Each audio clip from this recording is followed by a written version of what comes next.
নমস্কার, সবাই কেমন আছেন? আশা করি ভালো আছেন। আজকে রান্না করব কচুর শাক ইলিশ মাছের মাথা দিয়ে, আর রান্না হবে ট্যাংরা মাছের ঝাল, ছোট ছোট দেশি ট্যাংরা তার ঝাল। এটা হচ্ছে বাড়ির দেশি কচুর শাক, দেখুন কি সুন্দর। আর এটা হচ্ছে কেনা কচুর শাক, শোলা কচু যেটা বলে, সেই শোলা কচুর শাক।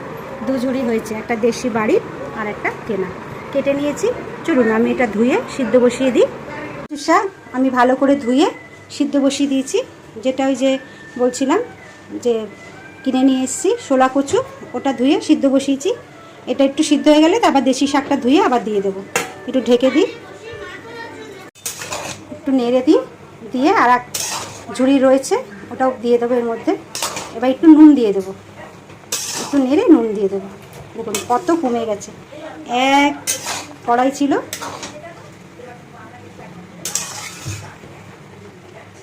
একটু নুন দেবো, এই যে এতটা নুন দিয়ে দেবো,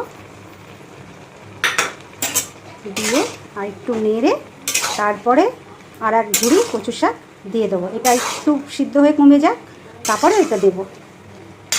আর এই যে দেশি ট্যাংরা মাছ, এর ঝাল হবে। ব্যাস, আমি কচু শাক আর এক ঝুড়ি দিয়ে দিই। দেখুন কতটুকু হয়ে গেছে, কি সুন্দর গলে গেছে। এবার আর এক ঝুড়ি দিয়ে দেবো, এক ঝুড়ি দিয়ে দিই।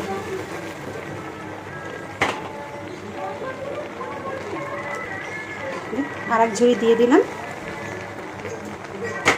একটু নেড়ে নেব। সিদ্ধ হয়ে গেছে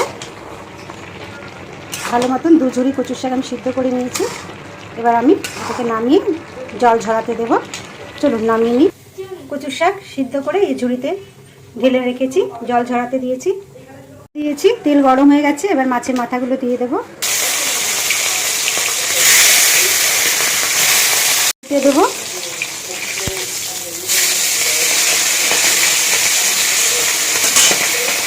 এই মাথা ভাজা হয়ে গেছে, আমি এবার তুলে নেব। মাথা এই যে ভেজে তুলে নিয়েছি, খুব কড়া করিনি যেহেতু ইলিশ মাছের মাথা। কড়াইতে আমি তেল দিয়ে দিয়েছি। এবার ফোড়নে দেবো কালো জিরে আর শুকনো লঙ্কা। আমি কিন্তু পেঁয়াজ রসুন দেবো না, যেহেতু ইলিশ মাছের মাথা পড়বে। এবার কচুর শাক সিদ্ধটা আমি দিয়ে দেবো, খুন্তি দিয়ে কেটে কেটে দেবো, মানে অনেকটা তো।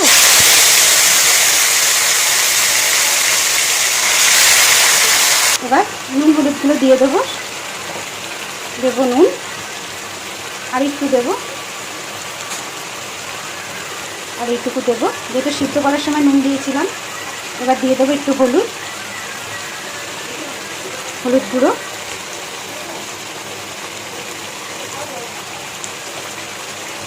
এবার দেবো কাঁচা লঙ্কা। এই যে এতগুলো কাঁচা লঙ্কা ধুয়ে চিড়ে নিয়েছি, এবার দিয়ে দেবো।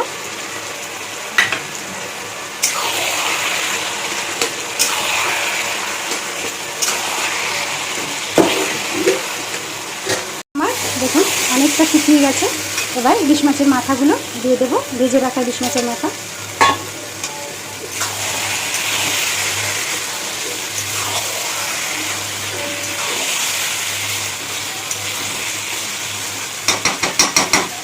আর একটু শুকিয়ে নেব।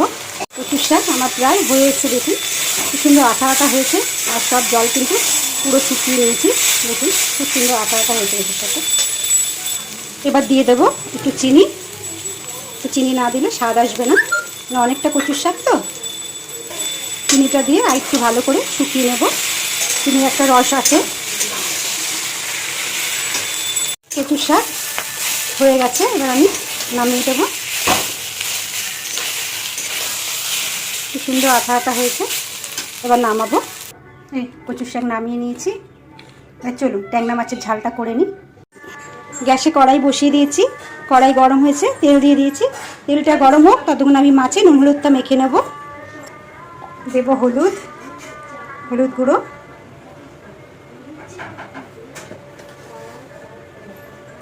দেবো একটু নুন, দিয়ে মাছটা ভালো করে মেখে নেবো। এবার দিয়ে দেবো মাছগুলো কিন্তু ফাটবে। আর কটা দিয়ে দেবো, মাছগুলো উল্টে দেবো। খুব ফাট তো খেতেই যাচ্ছে মাছ, টাটকা মাছ তো খুব বেশি ভাজবো না, কড়া করবো না, হালকা ভেজেই তুলবো। আর একটু ভেজে নেব, নিয়ে তুলে দেবো মাছ। মাছ সব ভাজা হয়ে গেছে, এবার আমি তুলে নেব। মাছ ভেজে তুলে নিয়েছি, বাদ বাকি মাছটা আমি ভেজে নেব। আমি সব মাছ ভেজে তুলে নিয়েছি। এই তেলের মধ্যে দিয়ে দেবো কটা কালো জিরে, এবার দিয়ে দেবো একটা মিডিয়াম সাইজের টমেটো,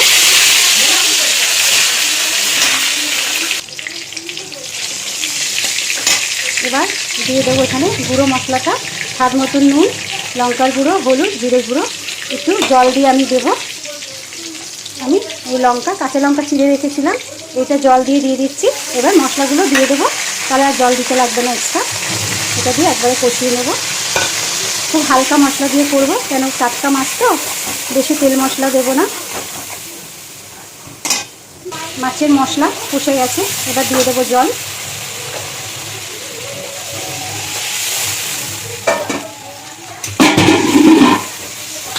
আর একটু জল দেবো, আর একটু জল দিয়ে দিয়েছি। এবার মাছের ঝোলটা ঢেকে দেবো। ঝোলটা ফুটে গেলে তবে মাছটা দেবো। মাছের ঝোল ফুটে গেছে, ঢাকা তুলে নেব।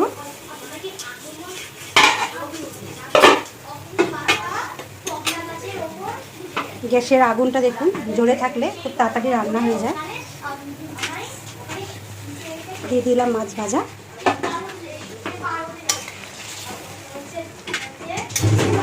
আমি কিন্তু পেঁয়াজ রসুন আদা বাটা দিলাম না, দেখবেনই আপনারা। এবার একটু ঢেকে দেবো। মাছের ঢাকা খুলে নেব।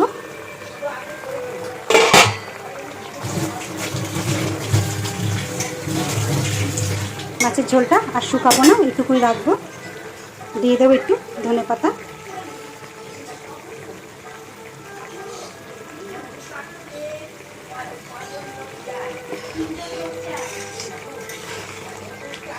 হয়ে গেছে আমার মাছের ঝাল। খুব বেশি কিন্তু ঝোল নেই, অল্প ঝোল। এবার নামিয়ে নেব। ট্যাংরা মাছের ঝাল আমি নামিয়ে নিয়েছি, দেখুন। আর এখানে আছে ইলিশ মাছের মাথা দিয়ে কচুর শাক। আর একটা জিনিস করেছি, এই দেখুন, ইলিশ মাছের যে তেলটা ছিল না, সেটা কালো জিরে, শুকনো লঙ্কা, একটু রসুন থেতো করে দিয়ে মাছের তেলটা আমি ভেজে নিয়েছি।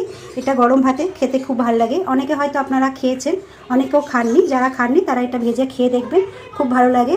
আর রসুন কিন্তু খাওয়া ভালো, গা হাত পা ব্যথার দিকে খুব ভালো। গা হাত পা ব্যথাটা কমে রসুন খেলে।